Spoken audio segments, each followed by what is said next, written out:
guys, it's Recipe Thursday. Still Christmas season, still want cookies. The most Christmassy cookie that I could think of to make for you guys today, gingerbread people. See how I was all politically correct there and I said people and not men? You can make your gingerbread however you like. I don't care as long as it tastes good. You know what I mean? All right, forget all that. Let's just make some gingerbread cookies, see how they come out and see if they're worth your time. All right, so I found this recipe over on yumyum.com, except it's GNOM. So if you're looking for it, that's where it is. I'll actually link it in the comments below. But now I'm getting ready. I'm ready. I want some cookies. Let's go. All right, the oven is preheating to 350 degrees. And I'm about to get a bowl so we can mix some shit together. Not shit, but you know what I mean. First, we're gonna add 1.5 cups of almond flour, 1/2 teaspoon of xanthan gum, 1/4 teaspoon of salt. I'm using pink Himalayan salt. 1/2 teaspoon of baking soda. 1/4 teaspoon of ground cloves. 1 1/4 teaspoons of ground ginger. 1 1/4 teaspoon of cinnamon. And 1/4 teaspoon of nutmeg. Now, we're gonna whisk that till it's nice and combined. And then we're gonna put it aside. Next, in a large bowl, we are going to take 6 tablespoons of room temperature grass-fed butter. Put it in the bowl, and we're gonna cream it with an electric mixer for about 1 to 2 minutes. We're gonna add in 2/3 cups of golden monk fruit sweetener. You can use any sugar-free sweetener that you have. It did call for golden. We're also gonna add 1 to 2 teaspoons of blackstrap molasses. I'm gonna add 2. Now that is molasses. We're gonna continue to cream that until light and fluffy, probably for another 8 to 10 minutes. It's gonna look a little something like this when we're done, light and fluffy. From there, we're gonna add in 1 egg. And we're gonna mix it till that is incorporated.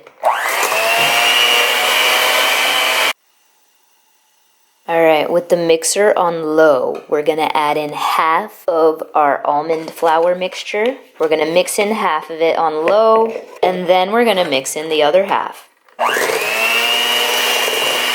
All right, it looks like this. Now, we have to wrap the dough in some cling wrap, and the original recipe says to leave it in the refrigerator overnight. Then it says if you're in a pinch, you can do it for 3 hours. We're in a very, very big pinch, so we're just gonna put it in there for 1 hour. You guys know how I am. Do as I say, not as I do.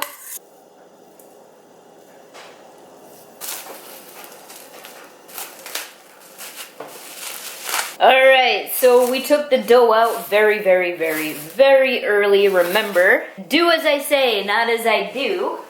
And we're going to roll the dough between 2 pieces of parchment paper.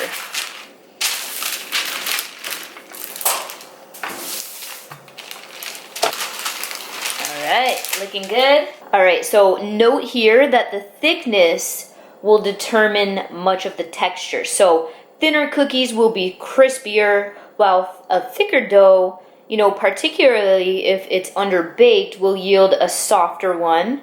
And so now we're going to cut out the cookies. No, I don't have cookie cutters. Do as I say, not as I do. If you have cookie cutters, go for it. I'm going to form my own things here.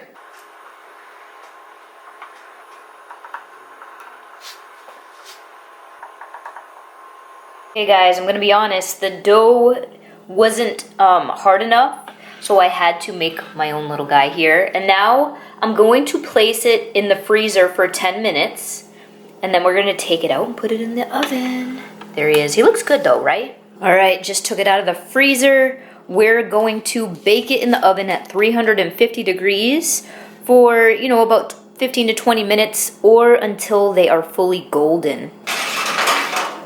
All right, we're gonna let him cool. Apparently, the longer it cools, the better. So just know that I'm probably gonna dive right in. So you might wanna let it cool for a long time. They even say overnight. They get even better overnight. Okay, our cookie is done. It is neither male or female. It just is. And a couple things before I try it. Remember, do as I say, not as I do.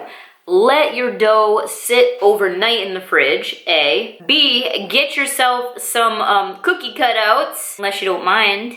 I mean, it's not too bad. And I think that's it, A and B. All right, let's try this bad boy. Girl, cookie.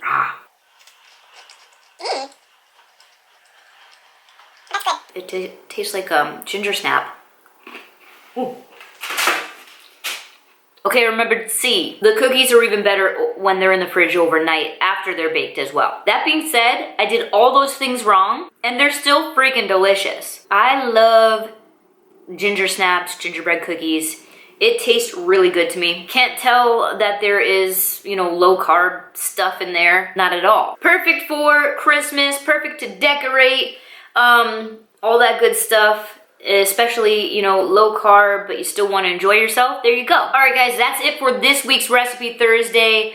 I'll be back here again next week for another Recipe Thursday. Now remember, you get to vote over on my Facebook like page on Mondays, so make sure to follow me there. If you know somebody that's looking for gingerbread cookie recipe that's keto or low carb, share this with them, get it in their hands, tag them in it, whatever you have to do. And don't forget to subscribe because I'm coming back here mostly every day with valuable information for you on your ketogenic low carb journey. Till next time, I'm out.